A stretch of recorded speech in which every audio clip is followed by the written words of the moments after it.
Olá! A sugestão de hoje de Na Salita de Leitura é para aqueles que gostam de ler sobre educação. Trago aqui o livro Entre a Ciência e a Sapiência, o Dilema da Educação, da autoria de Rubem Alves, editora Loyola. Um pequeno livro, mas um conteúdo muito bom. Na orelha do livro, encontramos a seguinte pergunta: o que se encontra no início? O jardim ou o jardineiro? Parece aquela pergunta tão conhecida, o que veio primeiro, o ovo ou a galinha, na qual qualquer resposta que a gente dê sugere que seria o seu contrário, e assim a gente vai indo indefinidamente. Aqui, o Rubem Alves diz que não temos quem veio primeiro. Segundo ele, o jardineiro. E ele justifica da seguinte forma: quando nós temos um jardineiro, mais cedo ou mais tarde, um jardim vai aparecer. Mas se nós temos um jardim e não temos um jardineiro, mais cedo ou mais tarde, este jardim vai desaparecer. Segundo ele, o jardineiro é uma pessoa que está sempre com a cabeça cheia de jardins. E o que faz um jardim são os pensamentos do jardineiro. Metaforicamente, ele então está dizendo, o que ele deixa claro logo a seguir, que o que faz um povo são os pensamentos daqueles que o compõem. Na sequência, ele fala do seu assombro de verificar que a escola se dedica a ensinar saberes científicos e não ensina os alunos a sonhar. Em contrapartida, a televisão, os meios de comunicação se deram conta de que o ser humano é movido a sonhos e vão justamente trabalhar com esses sonhos, mas o fazem, segundo o autor, de forma grotesca e medíocre, o que acaba gerando ideias grotescas e medíocres, porque se ignora que o essencial na vida de um país é a educação. O livro dele é dividido em 4 partes. A primeira, Carta aos que mandam na educação. A segunda, sobre livros e leitura. A terceira, aos que moram nos templos da ciência.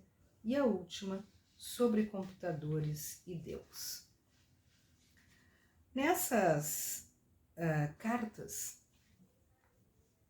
aos que ensinam, cartas aos que mandam na educação, 2 delas são dedicadas aos mestres. E em uma delas ele faz uma parábola sobre um reino onde o rei estava muito preocupado com a alimentação das pessoas e começou a investir um tipo de alimento e nada dava certo. Concluindo a historinha, ele diz assim: essa é uma parábola que dedica aos que ensinam, porque ensinar é igualzinho a cozinhar. O professor é um chefe que prepara e serve refeições de palavras aos seus alunos. Durante anos consecutivos, nossos professores têm aprendido teorias científicas sobre a educação, achando que é assim que se formam professores.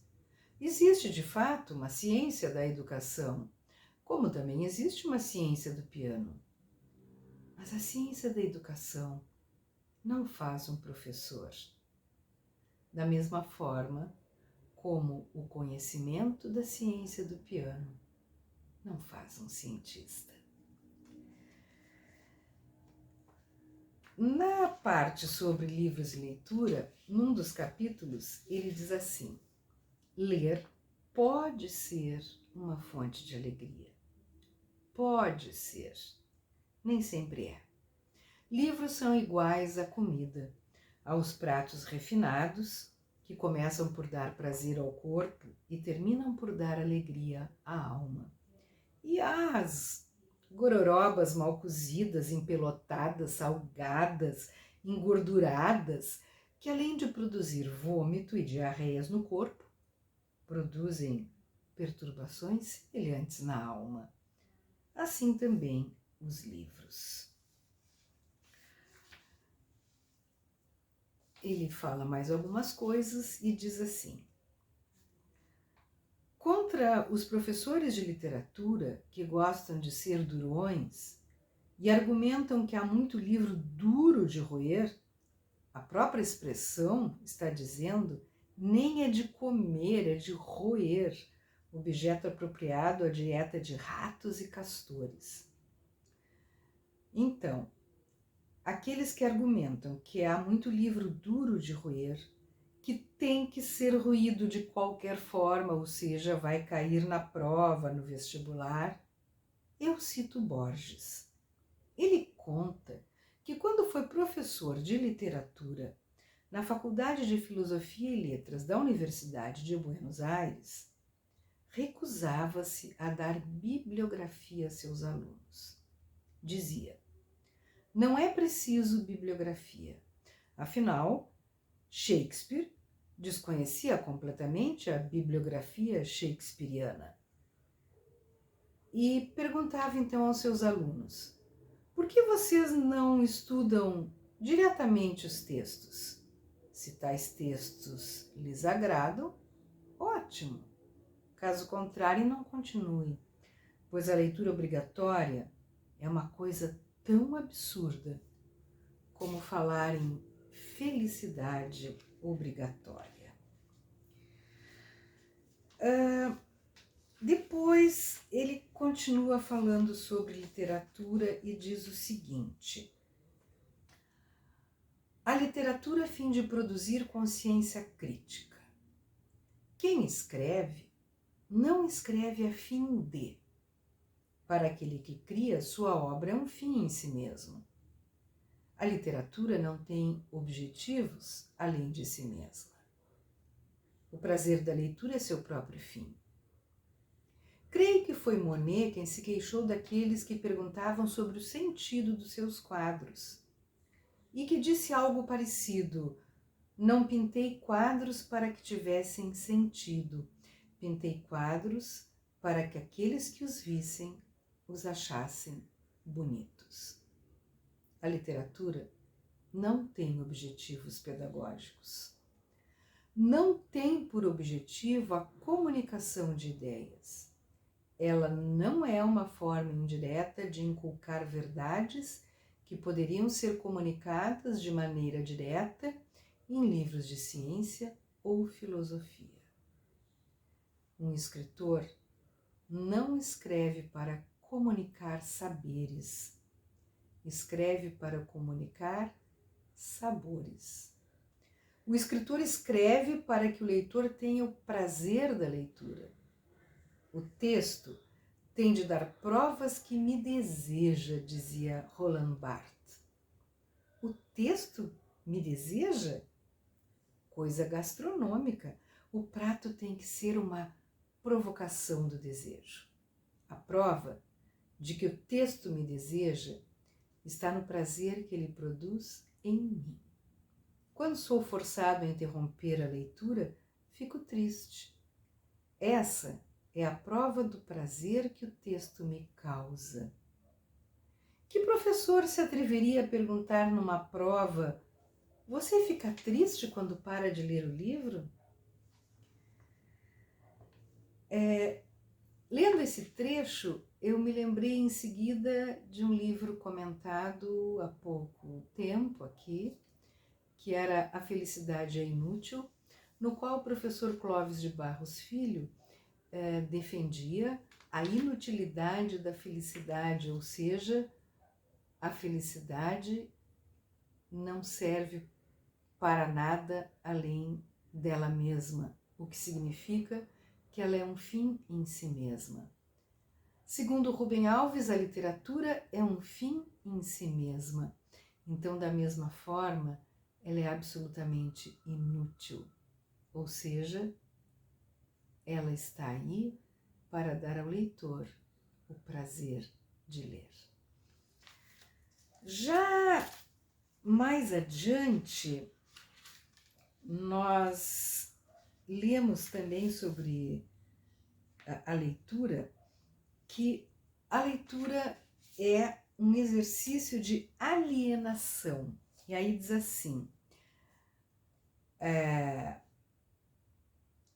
alienação é palavra que os ativistas políticos de eras passadas cobriram de excrementos. Nome feio e mal cheiroso. Foi identificada com um estado no qual a pessoa não tem consciência do que está acontecendo no mundo em que vive, o oposto da tão louvada consciência crítica, expressão obrigatória em todo documento sobre educação. Mas a palavra alienação vem do latim alius, que significa outro.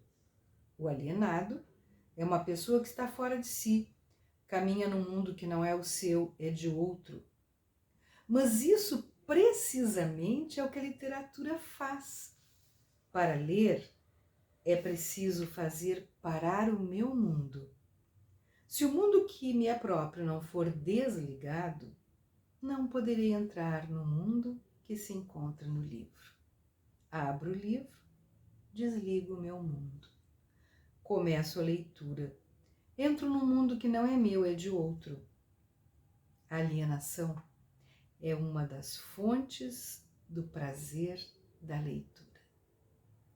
Por meio dela sou capaz, ainda que por um curto espaço de tempo, de sair da minha realidade e viver a realidade do outro. Ainda ontem, relendo a parte final do livro Zorba, pus-me a chorar. O feitiço da leitura faz com que eu me esqueça do meu mundo e me transporte para o lado de Zorba. Esse exercício voluntário de alienação é parte da boa saúde mental.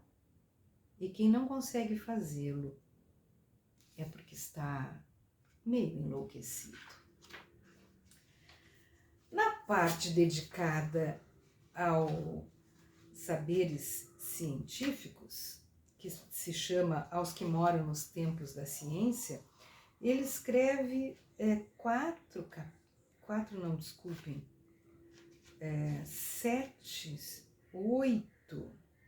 oito pequenos textos, cujo título é sempre o mesmo, o que é científico.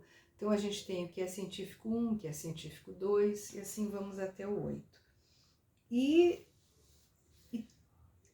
esses textos se originam de uma situação vivenciada por ele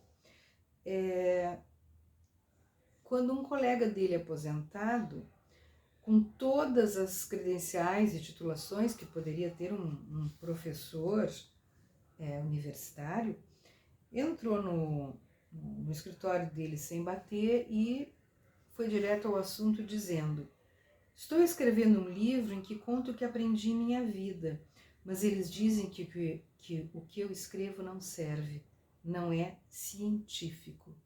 E então ele pergunta ao Rubem Alves: Rubão, o que é científico? A partir daqui, o Rubem Alves então vai discutindo esse científico tão exigido nas universidades, né? E tão distante às vezes de uma sapiência, que é o que está justamente no título, né? Entre a ciência e a sapiência.